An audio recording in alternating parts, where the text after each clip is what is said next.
Hello NEET aspirants, मैं ऋषिकेश पाल, biology educator. आप सभी को तहे दिल से स्वागत करता हूं अपने इस यूट्यूब चैनल टारगेट 360 में। तो आज आपके लिए एक नया chapter body fluid and circulation लेकर आए हैं, जो कि ये लेक्चर नंबर फर्स्ट है। और इसमें हम लोग बेसिकली इस चैप्टर का इंट्रोडक्शन देखेंगे और ब्लड के बारे में स्टडी करेंगे। ओके, तो टॉपिक जो आज का होने वाला है, इंट्रोडक्शन वाला पार्ट होने वाला है और ब्लड के बारे में हम लोग डिटेल में स्टडी करेंगे। ओके, तो चलिए बिना देरी किए लेक्चर को स्टार्ट करते हैं और देखते हैं। तो इस चैप्टर की बात करें तो हम लोग का चैप्टर है body fluid and circulation. Body fluid, अगर हम लोग ह्यूमंस की बात करें, हम लोग ह्यूमन फिजियोलॉजी का एक चैप्टर उठाए हैं, तो हम लोग ह्यूमंस के बारे में ही बात करेंगे। तो बेसिकली हम लोग ब्लड के बारे में पढ़ने वाले हैं, बॉडी फ्लूइड यानी कि ब्लड के बारे में देखेंगे। तो ब्लड जो है हमारे शरीर में, इसका सर्कुलेशन इस चैप्टर में इसी के बारे में पढ़ेंगे, ब्लड्स के बारे में और इसका सर्कुलेशन। ओके, तो ब्लड जो है इसका क्या यूज है, what is the important of blood in our body. अगर हम अब आपसे क्वेश्चन करें कि ब्लड का क्या इम्पोर्टेंस है हमारे शरीर में, तो ब्लड जो है न्यूट्रिएंट्स को, गैसेज को, वेस्ट प्रोडक्ट्स को ट्रांसपोर्ट कराता है एक जगह से दूसरे जगह। यही इसका जो है बेसिकली फंक्शन है हमारे शरीर में ब्लड का। तो इसी के बारे में हम लोग इसका कंपोनेंट्स, ब्लड का स्ट्रक्चर, ब्लड का जो है डिटेल में स्टडी करेंगे। तो सबसे पहले अगर हम लोग देखें यहाँ पर, body fluid and its circulation is to be transport of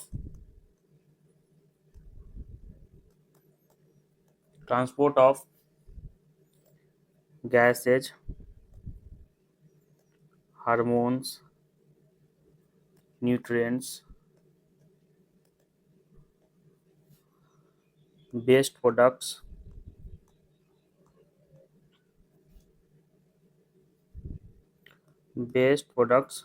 from one place to another।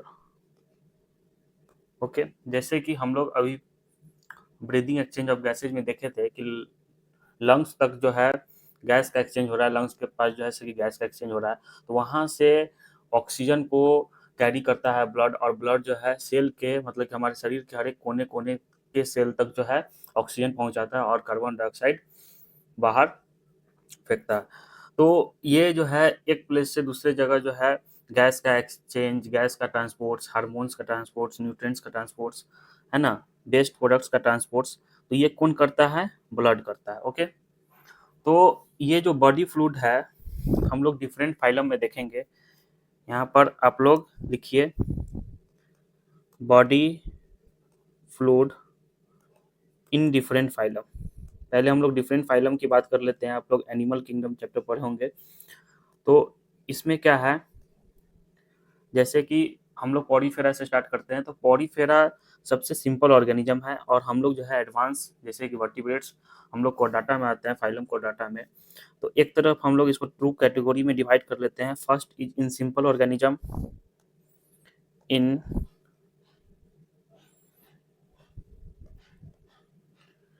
Simple organism और इन हायर ऑर्गेनिज्म। ओके, तो इन सिंपल ऑर्गेनिज्म की बात करें तो जैसे कि एग्जांपल में पॉरीफेरा लेते हैं। तो पॉरीफेरा के पास क्या ब्लड है? ब्लड तो नहीं है उसके पास, तो ब्लड होता नहीं, एकदम सिंपल ऑर्गेनिज्म है।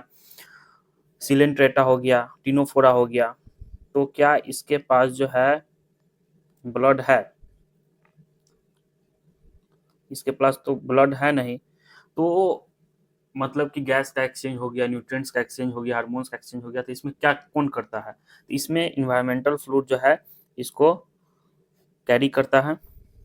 ओके, इन्वायरमेंटल फ्लूइड यानी कि वाटर। तो हम लोग इसको लिखते हैं, इसमें जो बॉडी फ्लूइड है as environmental fluid, environmental fluid like water to for transport substances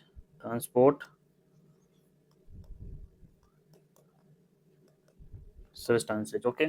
in higher organism की बात करें जैसे कि हम लोग, तो एनेलिडा से लेकर और फाइलम कोडाटा तक जो है आपको बॉडी फ्लूइड जैसे कि ब्लड और लिम्फ तो जो है बॉडी वर्टिब्रेट्स में देखने को मिलता है। तो यहाँ पे लिखेंगे ऑनवर्ड्स एनेलिडा ओके। तो onwards Annelida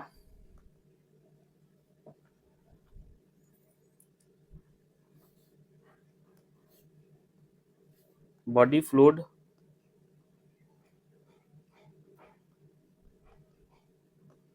and it's circulation. तो एनेलिडा से क्या हो जाता है, ब्लड जो है देखने को मिलता है। तो बॉडी फ्लूइड जो है, अगर हम लोग हायर ऑर्गेनिज्म की बात करें तो in higher organism body fluid क्या है, in higher organism body fluid है आपका ब्लड और लिम्फ जो सिर्फ वर्टिब्रेट्स में देखने को मिलता है। तो इसी के बारे में हम लोग बेसिकली स्टडी करने वाले हैं, ब्लड और लिम्फ के बारे में ओके। तो बॉडी फ्लूइड जो चैप्टर का नाम है, चैप्टर का नाम था body fluids and circulation okay. तो अब आपको क्लियर हो गया होगा कि बॉडी फ्लूइड यानी कि ब्लड का जो है सर्कुलेशन क्यों इंपॉर्टेंट है। इंपॉर्टेंट इसलिए है कि ट्रांसपोर्ट कराना है क्या चीज़ का, गैसेज का, हार्मोन्स का, न्यूट्रिएंट्स का और वेस्ट प्रोडक्ट का एक जगह से दूसरे जगह। जो हम लोग ऑक्सीजन लेते हैं वो ऑक्सीजन लंग्स में आके एक्सचेंज होता है। वहाँ से आपको बताया था कि कैसे जो है ब्लड कैरी करता है और हर एक सेल को जो है ऑक्सीजन की ज़रूरत होती है और वो उसको पहुँचाता है। तो ये किसके वजह से हो पा रहा है, ये ब्लड की वजह से हो पा रहा है ओके। तो ब्लड्स क्यों इंपॉर्टेंट है, इसका सर्कुलेशन क्यों इंपॉर्टेंट है। तो सबसे पहला पार्ट इस चैप्टर का है बॉडी फ्लूइड। हम लोग फ्लूइड के बारे में पढ़ेंगे, यानी कि फ्लूइड्स की बात करें तो ब्लड और लिम्फ के बारे में पढ़ेंगे। देन उसके बाद हम लोग इसके सर्कुलेशन यानी कि हार्ट की तरफ आएंगे, जो हार्ट जो है पंप करता है ब्लड को। तो ये दूसरा पार्ट है। तो पार्ट 1 जो है हम लोग बॉडी फ्लूइड के बारे में पढ़ेंगे। तो इन सिंपल ऑर्गेनिज्म देखें कि पॉरीफेरा, सिलेंट्रेटा, टिनोफोरा में इन्वायरमेंटल फूड लाइक वाटर होता है और ये इसको ट्रांसपोर्ट्स में मदद कराता है। इसके पास किसी प्रकार का ब्लड होता नहीं है, तो इसको ट्रांसपोर्ट तो कराना है, तो कैसे होगा, तो वाटर का जो मूवमेंट होता है उसके वजह से फूड इसका सब्सटेंस का क्या होता है, ट्रांसपोर्ट होता है। इन हायर ऑर्गेनिज्म की बात करें तो हम लोग में बॉडी फ्लूइड है और इसी के मूवमेंट और इसी के सर्कुलेशन की वजह से जो है हार्मोन्स का, गैसेज का, न्यूट्रिएंट्स का ट्रांसपोर्ट हो पाता है ओके। तो बॉडी फ्लूइड क्या है, तो बॉडी फ्लूइड में आपके ब्लड और लिम्फ आते हैं। लिम्फ जो है सिर्फ वर्टिब्रेट्स में होते हैं, ब्लड दोनों में देखने को मिलता है ओके। तो अब हम लोग बात करेंगे ब्लड्स के बारे में। तो आज के टॉपिक को यहीं से स्टार्ट करते हैं, ब्लड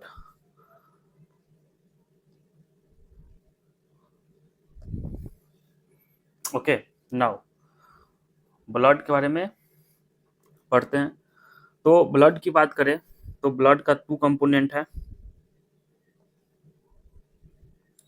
ब्लड का 2 कंपोनेंट है, कोई बता सकता है कौन कौन सा। एक है प्लाज्मा और एक होता है फॉर्म्ड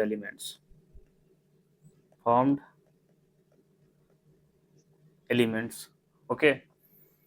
तो प्लाज्मा की बात करें तो ये क्या है, ये फ्लूइड पार्ट है। जो ब्लड जो है आपको दिखता होगा पानी के जैसा बहता हुआ, तो ये किसके वजह से उसमें क्या है, तो उसमें प्लाज्मा है जिसकी वजह से ये विस्कस है ओके। तो प्लाज्मा कितना परसेंट होता है, इसका कंपोजिशन कितना है, तो प्लाज्मा की कंपोजिशन की बात करें तो ये 55% ऑफ ब्लड होता है ओके। और फॉर्म्ड एलिमेंट्स की बात करें तो ये 45% होता है, 45% of blood formed elements okay. तो फॉर्म्ड एलिमेंट्स में आपके आते हैं 2। एक आता है ब्लड सेल्स, फर्दर इसको डिवाइड किए हैं फॉर्म्ड एलिमेंट्स को। तो एक आता है आपका ब्लड सेल्स और एक आता है आपका cell fragments okay. Blood cells की बात करें तो ब्लड सेल्स में आरबीसी, WBC। और सेल फ्रेगमेंट्स की बात करें तो इसमें क्या आते हैं, प्लेटिलेट्स। तो वन बाय वन करके हम लोग प्लाज्मा के बारे में पढ़ेंगे, फॉर्म्ड एलिमेंट्स में RBC, WBC और प्लेटिलेट्स के बारे में स्टडी करेंगे। देन उसके बाद हम लोग ब्लड का जो है ये टॉपिक है जो कंप्लीट होगा। ओके, तो ब्लड की बात करें तो ब्लड का जो है पीएच कितना होता है, ब्लड का पीएच यहीं पे लिख लेते हैं। पीएच ऑफ ब्लड इज 7.4, जो कि क्या होता है, स्लाइटली अल्कलाइन, स्लाइटली अल्कलाइन होता है। Okay, slightly alkaline. यहाँ तक क्लियर है। तो अब हम लोग स्टार्ट करते हैं प्लाज्मा से। सबसे पहले एक चीज और इसमें देख लेते हैं कि ब्लड में जो है, ब्लड क्या है, ब्लड एक स्पेशलाइज्ड कनेक्टिव टिश्यू है। टिश्यू चैप्टर में पढ़ाए थे, तो ब्लड के बारे में थोड़ा बहुत इसमें लिख लेते हैं। ब्लड क्या होता है, blood is specialised connective tissue which consists of cells and extracellular matrix and extracellular matrix। extracellular matrix in blood हम लोग इसको क्या बोलते हैं, in blood it is called as plasma. इसी को क्या बोलते हैं, प्लाज्मा। ये एक्स्ट्रा सेलुलर मैट्रिक्स है। ब्लड के पास किसी प्रकार का फाइबर्स नहीं होता है, तो यहाँ पे लिख देते हैं लैक फाइबर्स। ओके, तो ये जो है ब्लड का सेल्स है, और इसमें जो है एक्स्ट्रा सेलुलर मैट्रिक्स, ये जो है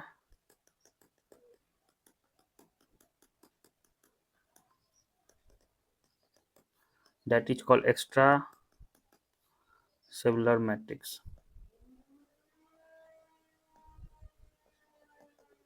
known as प्लाज्मा। यही चीज ना देखें, ब्लड जो है, ब्लड का दो कंपोनेंट होता है। फर्स्ट वन इज प्लाज्मा जो 55% ऑफ ब्लड है, जो कि ये एक फ्लूइड पार्ट है। ओके, और दूसरा फॉर्म्ड एलिमेंट जो 45% ऑफ ब्लड है। ओके, तो फॉर्म्ड एलिमेंट्स को फर्दर हम लोग डिवाइड किए हैं, एक ब्लड सेल्स में और एक सेल फ्रेगमेंट्स में। ब्लड सेल्स यानी कि WBC, RBC, और सेल फ्रेगमेंट्स में आपके प्लेटलेट्स आते हैं। ओके, तो यहाँ पर जो एक्स्ट्रा सेलुलर मैट्रिक्स है ये प्लाज्मा है, और ये जो ब्लड सेल आपको दिख रहा है रेड कलर का, ये क्या है, ये है ब्लड सेल्स। ओके, तो ये यही ब्लड सेल्स के कारण जो है ब्लड को क्या कलर प्रोवाइड मिलता है। ओके, तो हम लोग में इनको डाटा क्या होता है, ब्लड का जो कलर है ब्लड सेल्स के कारण ही प्रोवाइड होता है। तो ब्लड का कलर कौन प्रोवाइड करता है, ब्लड सेल्स। तो यहाँ पर लिख देते हैं due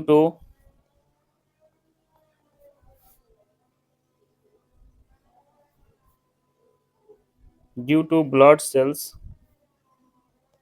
the colour of blood due to pigment, यहाँ पर लिखिए due to pigment present on blood cell, pigment present on blood cells, the color of blood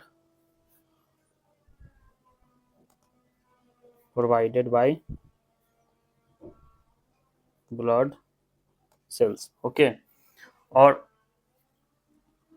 अगर कोडाटा को छोड़ के, फाइलम कोडाटा को छोड़ के अगर उल्टा देखे जाए तो उसमें प्लाज्मा में, प्लाज्मा की वजह से जो है ब्लड का कलर जो पोरिफेरा सिलोन्ट्रेटा, ये सब जो, सॉरी पोरिफेरा सिलोन्ट्रेटा बोल रहा है, जो इनकोडेटा है उसमें किसके वजह से होता है, प्लाज्मा की वजह से होता है। ओके,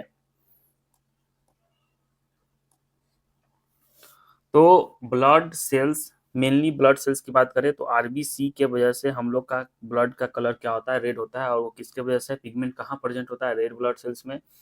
तो यहाँ पर सीधे ब्लड सेल्स लिख दिया, क्योंकि यहाँ पे blood cells due to pigment present on blood cells the colour of blood provided by blood cells. Okay, now आगे बढ़ते हैं।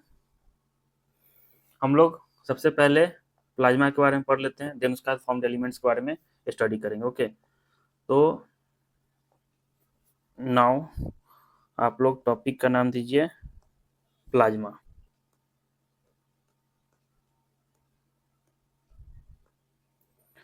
प्लाज्मा की बात करें तो ये अभी जस्ट हम लोग पढ़े हैं कि 55% ऑफ इसका कंपोजिशन कितना होता है, कंपोजिशन लिख के लिखते हैं, तो इसका कंपोजिशन होता है 55% of blood, 55% of blood. Okay, ये कैसा होता है प्लाज्मा, तो प्लाज्मा जो है ये स्ट्रॉ कलर होता है, स्ट्रॉ कलर होता है। स्ट्रॉ कलर यानी कि pale yellow colour, straw colour यानी कि पेल येलो कलर होता है। ये क्या है, आपको पता है कि ये ब्लड का फ्लूइड पार्ट है, जो पानी जैसा जो पार्ट होता है ब्लड का, वो किसके वजह से होता है, यही प्लाज्मा की वजह से होता है। तो ये फ्लूइड पार्ट है, और ये इसका कलर कैसा होता है, तो pale yellow colour. Pale yellow colour कुछ इस तरह का, इस प्रकार का होगा, ये yellow colour.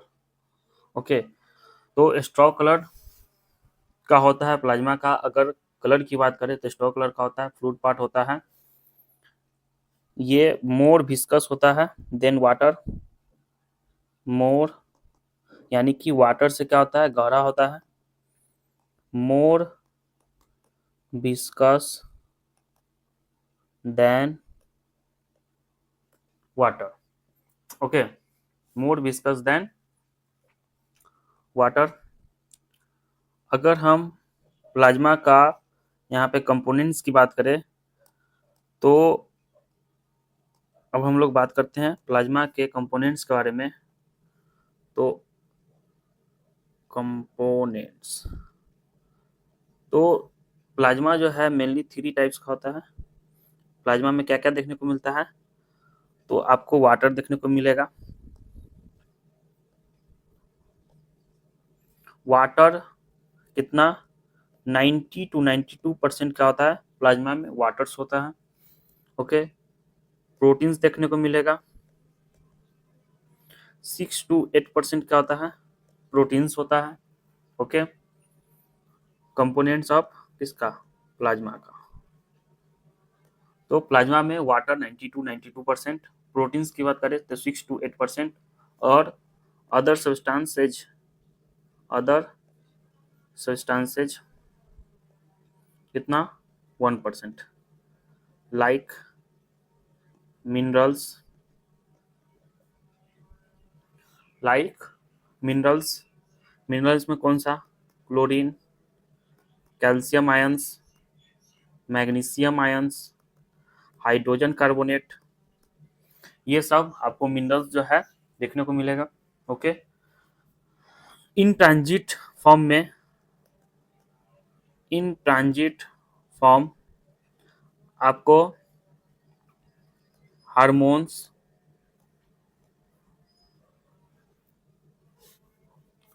Nutrients like glucose, amino acid, lipids, तो ये जो है hormones, nutrients like glucose, amino acid और लिपिड्स क्या होता है, ट्रांजिट फॉर्म में होता है। ट्रांजिट यानी कि जितना आप भोजन ग्रहण कीजिएगा, आपके भोजन में जितना न्यूट्रिएंट्स होगा, ग्लूकोज अमाइनो एसिड की मात्रा जो है, ये वाटर फिक्स है 90 to 92%। प्लाज्मा में क्या होगा, वाटर होगा, 6 to 8% वाटर होगा। लेकिन ये खाना के ऊपर डिपेंड करता है कि इंसान का जो है भोजन लेने की, कि वो कितना जो है न्यूट्रिएंट्स ले रहा है, ग्लूकोज ले रहा है, अमाइनो एसिड ले रहा है। तो वो जिस प्रकार का भोजन लेगा, अगर कम लेता है ग्लूकोज अमाइनो एसिड, उसके भोजन में कम है, उसके डाइट में कम है, तो ऑब्वियसली बात है ग्लूकोज अमीनो एसिड की मात्रा कम ज़्यादा हो सकती है, तो इसलिए एनसीईआरटी एक अच्छी सी लाइन लिखती है, that is called transit form, in transit form. तो ये क्या होता है, ट्रांजिट होता है। ओके, तो हम लोग वाटर की बात कर रहे थे, 90 to 92% कंपोजिशन ऑफ प्लाज्मा की बात करें तो 90 to 92% क्या है, वाटर है, 6 to 8% प्रोटीन है। अगर वाटर तो बेसिकली हम लोग जानते ही हैं, वाटर वाटर है, 90 to 92%। इसमें क्या पढ़ना, बेसिकली हम लोग इसमें क्या पढ़ेंगे, प्रोटीन्स के बारे में पढ़ेंगे। तो मेन जो है क्या है, प्रोटीन्स। तो आप लोग हेडिंग दीजिए प्रोटीन्स, प्रोटीन्स यानी कि प्लाज्मा प्रोटीन्स। तो हम लोग प्लाज्मा प्रोटीन्स के बारे में पढ़ते हैं, प्लाज्मा प्रोटीन्स। प्लाज्मा प्रोटीन्स की बात करें तो आपसे एक क्वेश्चन है कि प्रोटीन्स जो है प्लाज्मा में कितने प्रकार का होता है, how many types of plasma proteins found in plasma, proteins found in plasma. तो बहुत सारे प्रोटीन्स पाए जाते हैं, many proteins are found in plasma, लेकिन मेजर जो है आपको 3 प्रोटीन्स देखने को मिलता है प्लाज्मा में। तो अगर हम लोग मेजर की बात करेंगे, एक वर्ड जो है मेजर, देयर आर 3 मेजर, होते तो बहुत सारे प्रोटीन्स है, लेकिन मेजर प्रोटीन्स की बात करें तो there are 3 major proteins, 3 major proteins found in plasma.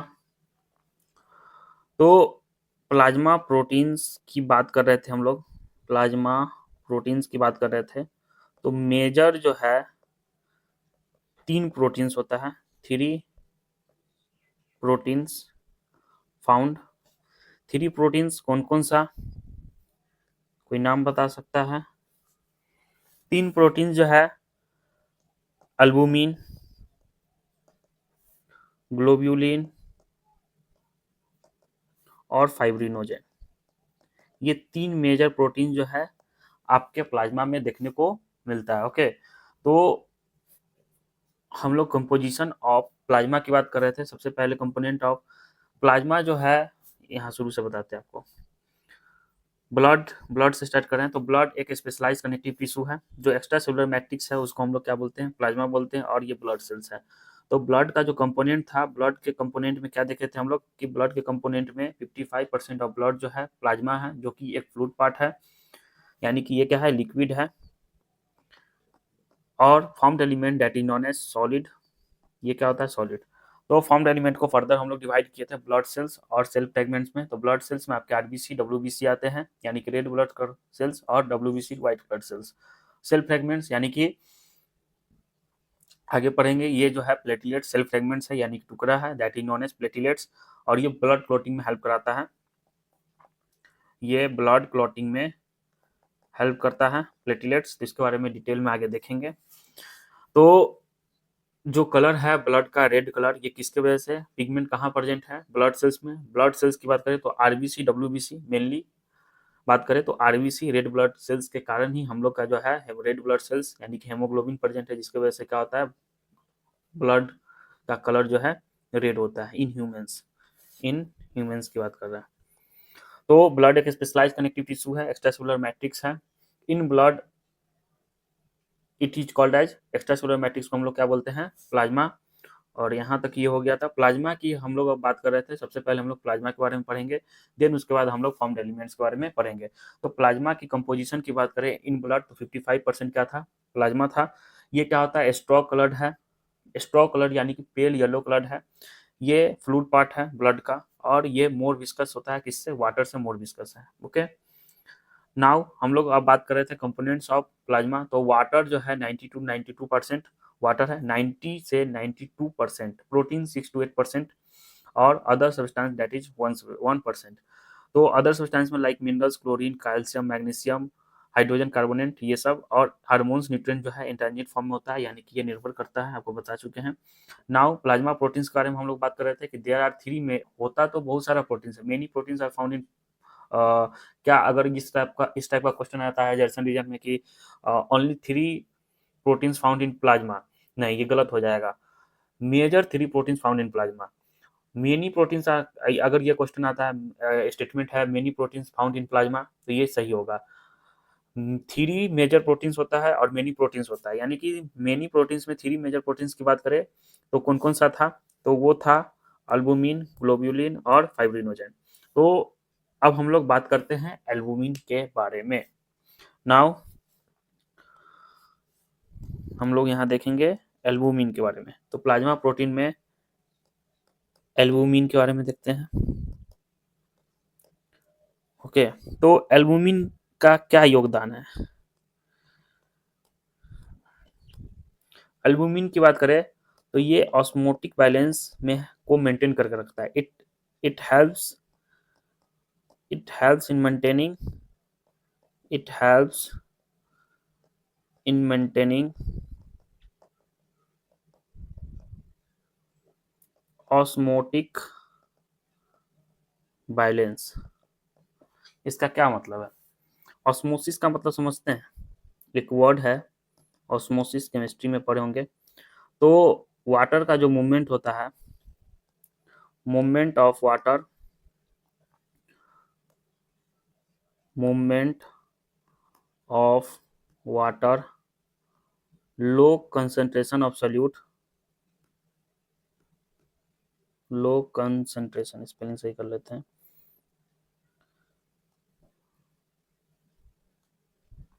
Low concentration of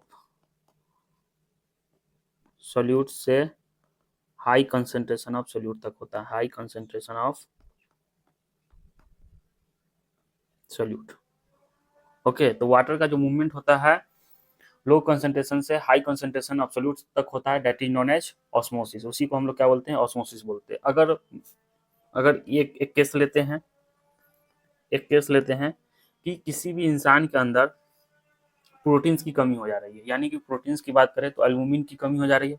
major proteins की बात करें तो 3 मेजर प्रोटीन्स है। अगर 3 मेजर प्रोटीन्स है तो एल्बुमिन, ग्लोबुलिन और फाइब्रिनोजन। तो अगर प्रोटीन्स की कमी हो रही है तो एल्बुमिन की भी कमी होगी। जब एल्बुमिन की कमी होगी तो वो उस इंसान के अंदर, ब्लड के अंदर क्या होगा, ऑस्मोटिक बैलेंस मेंटेन नहीं कर पाएगा। तो एल्बुमिन का क्या योगदान है, एल्बुमिन जो है मेंटेन करके रखता है ऑस्मोटिक बैलेंस को।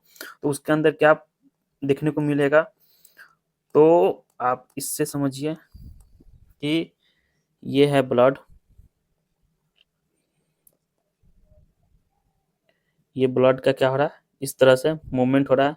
ये ब्लड कैपिलरी है, ब्लड कैपिलरी है, और ये क्या है,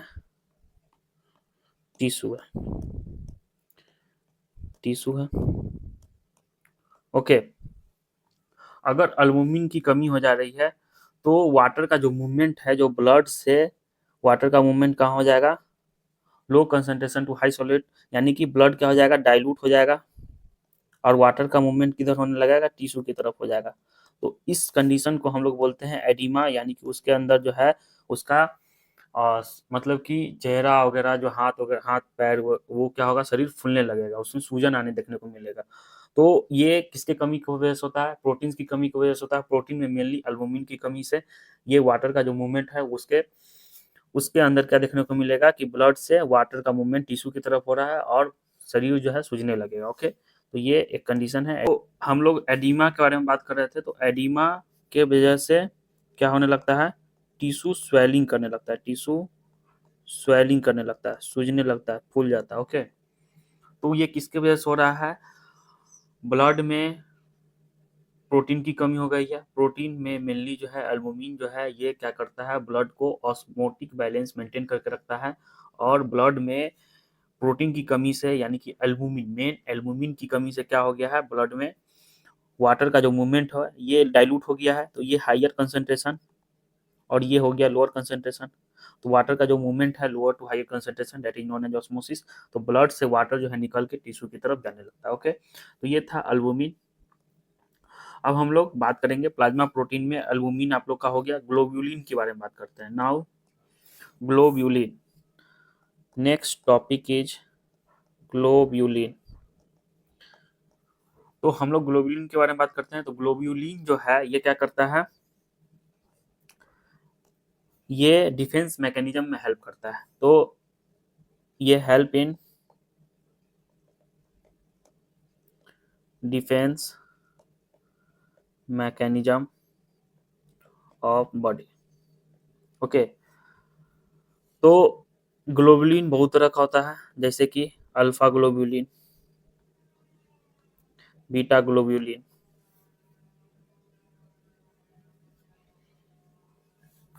बीटा ग्लोबुलिन और गामा ग्लोबुलिन। तो मेनली हम लोग अल्फा नहीं, बीटा नहीं, गामा ग्लोबुलिन के बारे में पढ़ेंगे। तो किसके बारे में पढ़ने वाले हैं हम लोग? अल्फा नहीं, बीटा भी नहीं, gamma globulin, that is known as gamma globulin को ही हम लोग क्या बोलते हैं? Gamma globulin. ग्लोबुलिन क्या प्रोड्यूस करता है? ये एंटीबॉडी प्रोड्यूस करता है। तो गामा ग्लोबुलिन को हम लोग क्या बोलते हैं? गामा ग्लोबुलिन को ही इज नोन एज एंटीबॉडी और इम्यूनोग्लोबुलिन, इम्यूनोग्लोबुलिन। ओके, तो गामा ग्लोबुलिन क्या करता है? इम्यूनिटी प्रोवाइड करता है, इम्यूनिटी प्रोवाइड करता है। जो शरीर जो है हम लोग का, वो पैथोजन से लड़ सके, तो ये इम्यूनिटी प्रोवाइड करता है। ये डिफेंस मैकेनिज्म में हेल्प करता है। ग्लोबुलिन प्रोटीन का क्या योगदान है? हम लोग मेनली गामा ग्लोबुलिन के बारे में बात कर रहे हैं। गामा ग्लोबुलिन को ही हम लोग क्या बोलते हैं? एंटीबॉडी और इम्यूनोग्लोबुलिन। ओके, ये क्या प्रोवाइड करता है? इम्यूनिटी प्रोवाइड करता है। नाउ अब हम लोग बात करेंगे फाइब्रिनोजेन के बारे में। तो आपका लास्ट वन जो है प्रोटीन, प्लाज्मा प्रोटीन का, ये फाइब्रिनोजेन लास्ट है। प्रोटीन फाइब्रिनोजेन के बारे में पढ़ेंगे। ओके, तो फाइब्रिनोजेन, टॉपिक का नाम दीजिए फाइब्रिनोजेन। तो फाइब्रिनोजेन की बात करें तो फाइब्रिनोजेन क्या करता है? Fibrinogen help in blood clotting, blood clotting में हेल्प कराता है। ओके, ब्लड क्लॉटिंग में हेल्प करता है। ये इनएक्टिव फॉर्म है। ये क्या है? इनएक्टिव फॉर्म है। तो फाइब्रिनोजेन, यहाँ पर एक चीज यहाँ पे छूट गया था, प्लाज्मा में जो लिखे थे अदर सब्सटेंस 1% में अदर सब्सटेंस था, जैसे कि लाइक मिनरल्स, हार्मोन्स, न्यूट्रिएंट्स। और यहाँ पे लिख लीजिए, यहाँ पे क्या लिख लीजिए?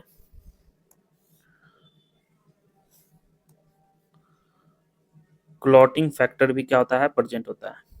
Clotting factor are also present in plasma. Okay, तो यहीं पे हम लोग बात कर लेते हैं कि प्लाज्मा में से वही क्लॉटिंग फैक्टर को अगर हम लोग हटा देते हैं, plasma minus clotting factor, that is known as serum. इसी को हम लोग क्या बोलते हैं? सीरम बोलते हैं। तो यहाँ से क्वेश्चन बनता है, और ये शायद आपका पीवाईक्यूज भी है, कि प्लाज्मा माइनस क्लॉटिंग फैक्टर, यानी कि जो प्लाज्मा में से अगर हम लोग क्लॉटिंग फैक्टर को निकाल देते हैं, तो वो जो बचता है उसको क्या बोलेंगे? सीरम बोलेंगे। तो इसको क्या बोलेंगे? Serum, SERUM, serum. ओके, तो ये था आपका फाइब्रिनोजेन। जो भी अभी हम लोग प्लाज्मा प्रोटीन्स के बारे में पढ़े हैं, जैसे कि एल्बुमिन, ग्लोबुलिन और फाइब्रिनोजेन के बारे में, उसको टेबुलेटेड फॉर्म में देख लेते हैं। एक टेबल बना के आप लोग को देते हैं, टेबुलेटेड फॉर्म में देख लेते हैं। तो यहाँ पर एक तरफ लिखते हैं हम लोग प्लाज्मा प्रोटीन्स, और एक तरफ उसका फंक्शन देखते हैं। तो प्लाज्मा प्रोटीन्स में हम लोग क्या क्या देखे थे? प्लाज्मा प्रोटीन्स में देखे थे सबसे पहले एल्बुमिन, जो कि क्या करता है? ऑस्मोटिक, मेन इसका फंक्शन क्या है? Osmotic balance, maintain osmotic balance, osmotic balance को मेंटेन करके रखता है। ओके, देन उसके बाद हम लोग ग्लोब्यूलिन देखें। ग्लोब्यूलिन क्या करता है? डिफेंस मैकेनिज्म में हेल्प करता है, डिफेंस मैकेनिज्म ऑफ बॉडी। और फाइब्रिनोजेन के बारे में देखें तो फाइब्रिनोजेन क्या करता है? ब्लड क्लॉटिंग में हेल्प कराता है। ओके, ब्लड क्लॉटिंग में हेल्प कराता है, ब्लड क्लॉटिंग। तो ये क्या है, छोटा सा टेबल है जो सिर्फ प्लाज्मा प्रोटीन्स के बारे में है। तो ये टेबल को आप लोग बना लीजिए अपने कॉपी में। ओके, तो एक तरफ प्लाज्मा प्रोटीन्स लिख दिए और एक तरफ उसका फंक्शन लिख दिए। जैसे कि एल्बुमिन हो गया तो इसका ऑस्मोटिक बैलेंस, ग्लोब्यूलिन है तो डिफेंस मैकेनिज्म में हेल्प करता है, और फाइब्रिनोजन है तो ब्लड क्लॉटिंग में हेल्प करता है। ओके, तो इसी तरह आपका जो है यहाँ पे प्लाज्मा वाला पार्ट खत्म होता है। तो मेन जो है प्लाज्मा में हम लोग कहाँ गया प्लाज्मा, मेन प्लाज्मा में प्रोटीन्स के बारे में पढ़ लिए। तो प्रोटीन्स में क्या क्या देखे, तो प्रोटीन 6 to 8% होता है। मेजर प्रोटीन्स कौन कौन सा है, तो मेजर प्रोटीन्स आपका अल्बुमिन था, ग्लोब्यूलिन था और फाइब्रिनोजन है। ठीक, अदर सब्सटेंस में भी देख लिए। तो प्लाज्मा वाला पार्ट हम लोग का कंप्लीट हुआ। अब हम लोग बात करेंगे फॉर्म्ड एलिमेंट्स के बारे में। ओके, तो ब्लड्स का दो कंपोनेंट्स था। फर्स्ट वन इज प्लाज्मा, जो कि एक लिक्विड पार्ट है, फ्लूइड पार्ट है ब्लड का, और फॉर्म्ड एलिमेंट जो सॉलिड पार्ट है, इसके बारे में हम लोग स्टडी करेंगे। तो आप लोग हेडिंग दीजिए formed elements. Now formed elements, formed elements. Formed elements की बात करें तो फॉर्म्ड एलिमेंट्स में 3 टाइप्स के हैं। फॉर्म्ड एलिमेंट्स में क्या क्या पढ़ेंगे हम लोग, तो इसमें हम लोग आरबीसी, डब्ल्यूबीसी और प्लेटलेट्स के बारे में पढ़ेंगे। फॉर्म्ड एलिमेंट्स में क्या क्या पढ़ेंगे, आरबीसी, डब्ल्यूबीसी एंड प्लेटलेट्स के बारे में पढ़ेंगे। तो आरबीसी को हम लोग क्या बोलते हैं, इराइथ्रोसाइट। आरबीसी को क्या बोलते हैं, इराइथ्रोसाइट। डब्ल्यूबीसी को क्या बोलते हैं, ल्यूकोसाइट। और प्लेटलेट्स को क्या बोलते हैं हम लोग, थ्रोम्बोसाइट्स। तो फॉर्म्ड एलिमेंट्स में आपके ब्लड सेल्स और सेल फ्रेगमेंट्स आ रहा था। तो ब्लड सेल्स और सेल फ्रेगमेंट्स तीनों को, दोनों को मिला के कंबाइन लिख दिए फॉर्म्ड एलिमेंट्स, यानी कि फर्दर डिवाइडेड है आरबीसी, डब्ल्यूबीसी और प्लेटलेट्स में। तो हम लोग सबसे पहले आरबीसी के बारे में पढ़ेंगे, देन उसका डब्ल्यूबीसी के बारे में पढ़ेंगे, देन उसका प्लेटलेट्स के बारे में पढ़ेंगे। ओके, तो नाउ आप लोग हेडिंग दीजिए आरबीसी। आरबीसी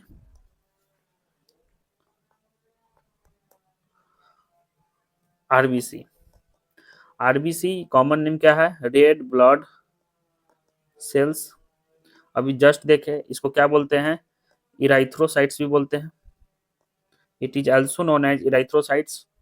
तो आप लोग लिख लीजिएगा, it is also known as erythrocytes. सबसे पहले इसके नंबर की बात करें तो कोई बता सकता है कि आरबीसी का जो है एवरेज नंबर कितना है हमारे शरीर में। तो एनसीईआरटी जो है इस बात को मेंटेन करता है, मेंशन करता है कि आरबीसी का जो है, वो भी जो डाटा दिया हुआ है एनसीईआरटी में वो मेल्स का दिया हुआ है, नॉट फीमेल्स। तो मेल्स में जो है आरबीसी की संख्या कितना होता है, 5 to 5.5 मिलियन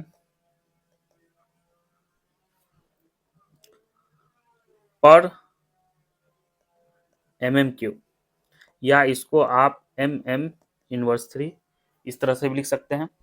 ओके, तो नंबर कितना होता है रेड ब्लड सेल्स का, आरबीसी का 5 से 5.5 मिलियन माइक्रोमिलीलीटर ऑफ ब्लड पर माइक्रोमिलीलीटर ऑफ ब्लड। ओके, इसके लाइफ स्पैन की बात करें, ये कितने दिन तक जिंदा रह सकता है, 120 डेज तक ये क्या है, जिंदा रह सकता है। आरबीसी की लाइफ स्पेन की बात करें, यानी कि रेड ब्लड सेल्स की लाइफ स्पेन की बात करें, तो इसका लाइफ स्पेन कितना होता है, 120 डेज।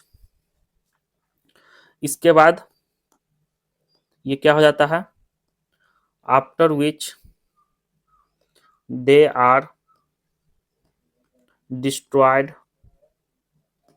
इन स्प्लीन, ये स्प्लीन में डिस्ट्रॉयड हो जाता है, जिसको हम लोग क्या बोलते हैं, स्प्लीन को क्या बोलते हैं, graveyard of RBC, graveyard of RBC बोलते हैं। ओके, इसके कलर की बात करें, आरबीसी का कलर कैसा होता है, रेड कलर होता है। क्यों होता है, ड्यू टू इसके पास आयरन कंटेनिंग पिगमेंट प्रेजेंट है, आयरन कंटेनिंग पिगमेंट प्रेजेंट होता है, जिसको हम लोग क्या बोलते हैं, haemoglobin. Iron containing pigment is present that is known as haemoglobin. Okay, यहाँ तक क्लियर है। तो आरबीसी का नंबर हो गया, लाइफ स्पेन हो गया, इसका इसका कलर हो गया। इसके बाद हम लोग इसके स्ट्रक्चर के बारे में बात कर लेते हैं। इसके स्ट्रक्चर की बात करेंगे तो ये क्या होता है, बाई कनकेव इन शेप होता है, बाई कनकेव इन शेप होता है। यहाँ तक क्लियर है। और ये इसके पास न्यूक्लियस प्रेजेंट होता है या नहीं, आरबीसी के पास न्यूक्लियस प्रेजेंट होता है या नहीं, डब्ल्यूबीसी के पास होता है या नहीं। तो आरबीसी के पास न्यूक्लियस प्रेजेंट नहीं होता है, किसी प्रकार का न्यूक्लियस, किसी प्रकार का सेल ऑर्गेनल्स देखने को नहीं मिलता है।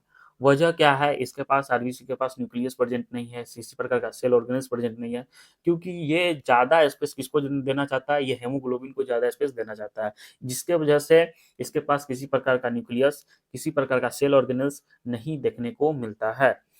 तो ये क्या होता है, इसके अंदर न्यूक्लियस एब्सेंट होता है। तो न्यूक्लियस एब्सेंट होता है, यानी कि devoid of nucleus, devoid of nucleus, nucleus की कमी। ओके, सेल ऑर्गेनल्स भी एब्सेंट होता है। No cell organelles are found in RBC. तो यहाँ पे लिख देते हैं no cell organelles are found in RBC like mitochondria, like mitochondria. वजह क्या है, बिकॉज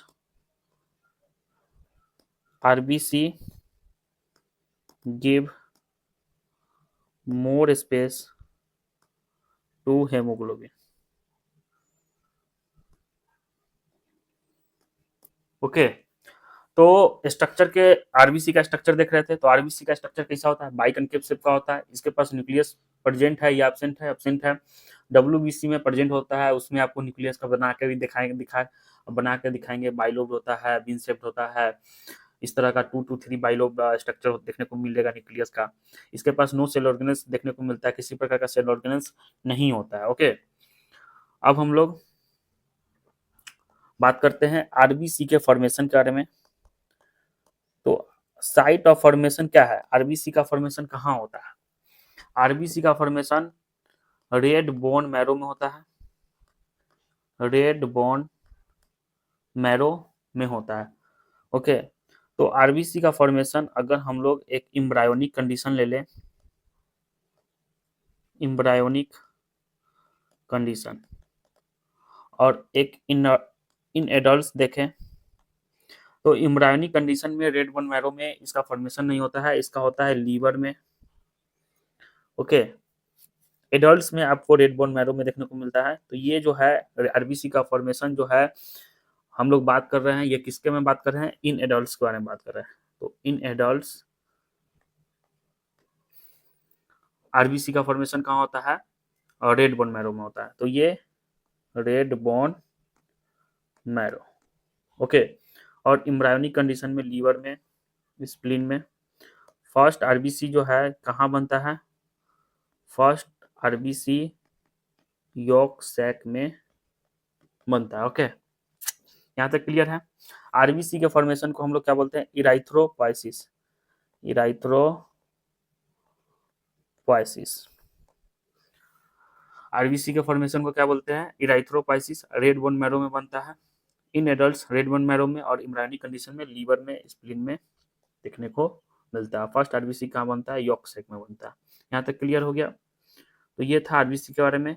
आरबीसी का मेन, आरबीसी को हम लोग कॉमनली नोन एज इराइथ्रोसाइट्स के नाम से भी जानते हैं। तो यहाँ पे आप लोग लिख लीजिए कि RBC it is also known as erythrocytes. इसके नंबर के बारे में बात करेंगे, तो नंबर कितना होता है, 5 से 5.5 मिलियन पर MM3। लाइफ स्पेन के बारे में बात की है, 120 डेज इसका लाइफ स्पेन होता है। इसके बाद ये स्प्लीन में क्या होता है, डिस्ट्रॉय हो जाता है, that is known as graveyard of RBC. और इसके कलर के बारे में बात की है, आरबीसी का कलर रेड कलर होता है, क्योंकि ड्यू टू रेड कलर क्यों होता है, क्योंकि इसके पास आयरन कंटेनिंग पिगमेंट प्रेजेंट है, जिसको हम लोग क्या बोलते हैं, हीमोग्लोबिन। नाउ स्ट्रक्चर के बारे में बात की है कि इसका स्ट्रक्चर कैसा होता है, बाई कनकेव इन शेप होता है, कुछ इस प्रकार का होता है। ठीक, बाई कनकेव इन शेप होता है, न्यूक्लियस इसके पास एब्सेंट है, no cell organelles, cell organelles भी एब्सेंट है। आरबीसी के पास किसी प्रकार का सेल ऑर्गेनेल्स नहीं है, क्योंकि ये ज्यादा स्पेस किसको देना चाहता है, हेमोग्लोबिन को ज्यादा स्पेस देना चाहता है। आरबीसी का फॉर्मेशन जो है, इसके बारे में बात की है कि ये रेड बोन मैरो में आरबीसी का फॉर्मेशन होता है। जैसे कि अगर एक सिंपल आपको बोन देख बना के दिखाए, तो ये जो है बोन देखिए,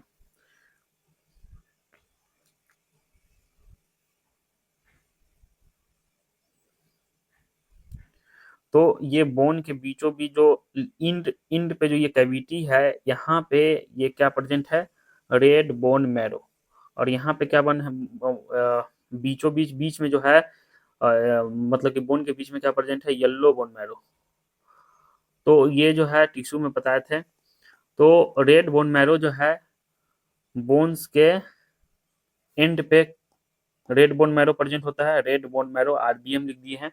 और यहीं पे क्या होता है, फॉर्मेशन होता है किसका, आरबीसी का, डब्ल्यूबीसी का और प्लेटलेट्स का। रेड बोन मैरो में ही आरबीसी, डब्ल्यूबीसी और प्लेटलेट्स का फॉर्मेशन होता है।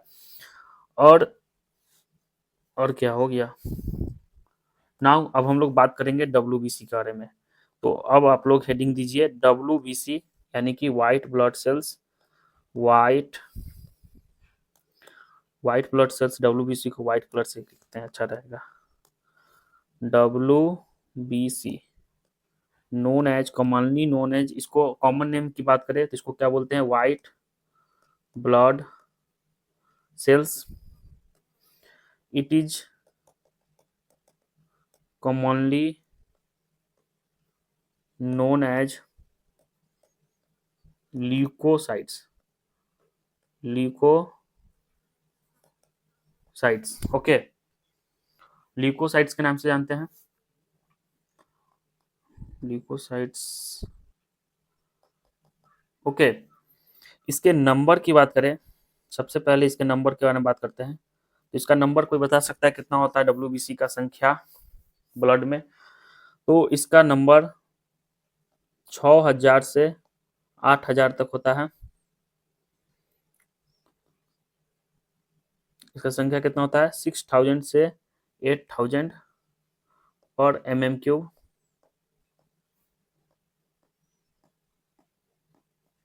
ओके, तो व्हाइट ब्लड सेल्स को हम लोग ल्यूकोसाइट्स के नाम से जानते हैं। इसका नंबर 6000 टू 8000 तक होता है।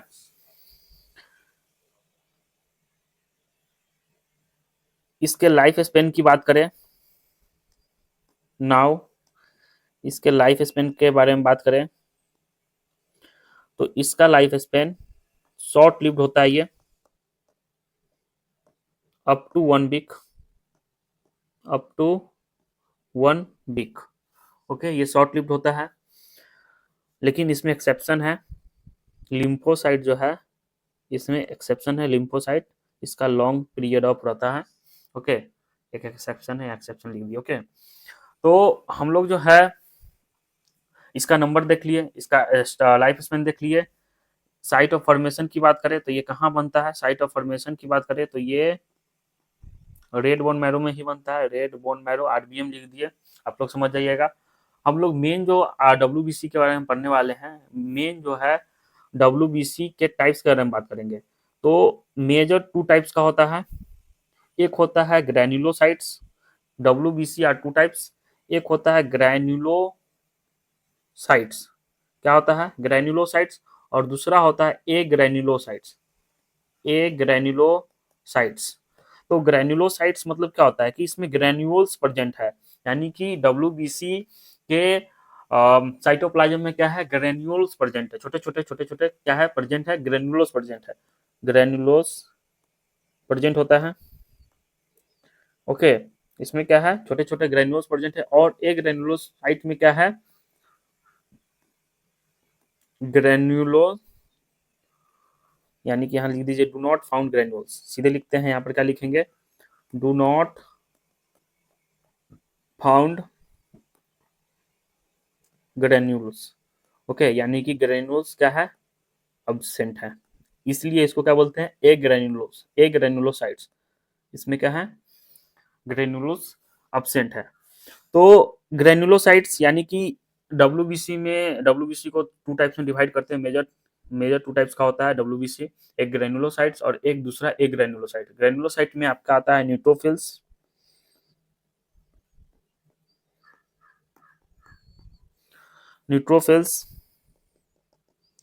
इजाइनोफिल्स और तीसरा मतलब बैसोफिल्स। इसमें 3 आते हैं। फर्स्ट वन इज न्यूट्रोफिल्स, दूसरा इजाइनोफिल्स, थर्ड वन इज बैसोफिल्स। ओके। और एक ग्रेनुलोसाइट में आता है आपका मोनोसाइट्स और दूसरा लिम्फोसाइट्स। सबसे मेन इंपॉर्टेंट है इसका कंपोजिशन, यानी कि ये जो न्यूट्रोफिल्स है ये कितना परसेंट इसमें प्रेजेंट है डब्ल्यूबीसी में। ओके। तो न्यूट्रोफिल्स की संख्या की बात करें तो ये 60 to 65% होता है। इजाइनोफिल्स की बात करें तो ये 2 to 3% होता है। बैसोफिल्स की बात करें तो ये 0.5 to 1% तक होता है। ओके। मोनोसाइट की बात करें तो ये 6 to 8% तक होता है, ये इंपॉर्टेंट है। और लिम्फोसाइट की बात करें तो ये 20 to 25% तक होता है, 20 to 25%। तो सबसे मेन इंपॉर्टेंट जो है डब्ल्यूबीसी की बात करें, डब्ल्यूबीसी 2 टाइप्स का होता है, ग्रेनुलोसाइट दूसरा एग्रेनुलोसाइट। तो ग्रेनुलोसाइट्स में आपके neutrophils, eosinophils and third one is basophils आते हैं। सॉरी, इसमें सिंगल एस आता है, डबल एस लिखिए। ठीक। तो न्यूट्रोफिल्स सबसे ज्यादा 60 to 65% होता है डब्ल्यूबीसी। इजाइनोफिल्स 2 to 3% होता है इसका कंपोजिशन। बैसोफिल्स 0.5 to 1% तक होता है। मोनोसाइट की बात करें तो 6 to 8% तक होता है और लिम्फोसाइट की बात करें तो 20 to 25% तक होता है। ओके। तो ये था इसका कंपोजिशन। नेक्स्ट अब हम लोग बात करेंगे, तो यहीं तक रहने देते हैं, ठीक है। अब आगे जो बात करेंगे तो ये बहुत लेंदी हो जाएगा, मतलब कि बहुत बड़ा लेक्चर हो जाएगा। अभी हम लोग डब्ल्यूबीसी के ग्रेनुलोसाइट और एक ग्रेनुलोसाइट, न्यूट्रोफिल्स, इजाइनोफिल्स, बैसोफिल्स के बारे में बात करना है, फिर मोनोसाइट, लिम्फोसाइट के बारे में बात करना है। देन उसके बाद हम लोग प्लेटलेट्स के बारे में बात करेंगे, तब जाके हम लोग का जो है ब्लड का ये टॉपिक जो है कंप्लीट होगा। तो इसको नेक्स्ट लेक्चर में कंटिन्यू करेंगे। तब तक के लिए यहीं तक रखते हैं इस लेक्चर को। तो इस लेक्चर में हम लोग डब्ल्यूबीसी तक पढ़े हैं। डब्ल्यूबीसी अभी पूरा नहीं हुआ। डब्ल्यूबीसी में ग्रेनुलोसाइट, एग्रेनुलोसाइट जो है नेक्स्ट लेक्चर में इसको अच्छे से देखेंगे। न्यूट्रोफिल्स, इजाइनोफिल्स, बैसोफिल्स और मोनोसाइट, लिम्फोसाइट को डिटेल में देखेंगे। तो तब तक आप जो है यहाँ तक रिवीजन करके आइएगा। कल जो है आपके लिए पीएलक्यू लेकर आएंगे, प्रीवियस लेक्चर क्वेश्चन। तो अभी तक जो भी आपको पढ़ाया गया है ब्लड के बारे में, बॉडी फ्लूइड्स के बारे में, जो भी इंट्रोडक्शन वाला पार्ट्स था, तो यहाँ तक रिवीजन करके आइएगा ताकि आप वो जो है क्वेश्चन को अटेम्प्ट कर सके। ओके। जो क्वेश्चन हम कराएंगे कल, स्टार्टिंग में पहले क्वेश्चन होगा, देन उसके बाद जो है मतलब नेक्स्ट लेक्चर में पहले स्टार्टिंग में क्या होगा, क्वेश्चन होगा, 5 क्वेश्चन पीएलक्यू होगा, फिर हम लोग एनसीईआरटी रीडिंग करेंगे, देन उसके बाद जो है ब्लड को वहाँ पे कंप्लीट करेंगे और उसके बाद ब्लड ग्रुपिंग को कोशिश करेंगे कि उसी लेक्चर में स्टार्ट करें। नेक्स्ट टॉपिक जो होगा नेक्स्ट लेक्चर का वो होगा ब्लड ग्रुपिंग, और इसको कंटिन्यू करेंगे, इसको कंटिन्यू करके कंप्लीट करेंगे। ओके। तो इसको रिवीजन करके आइएगा। थैंक यू सो मच, मिलते हैं नेक्स्ट लेक्चर में।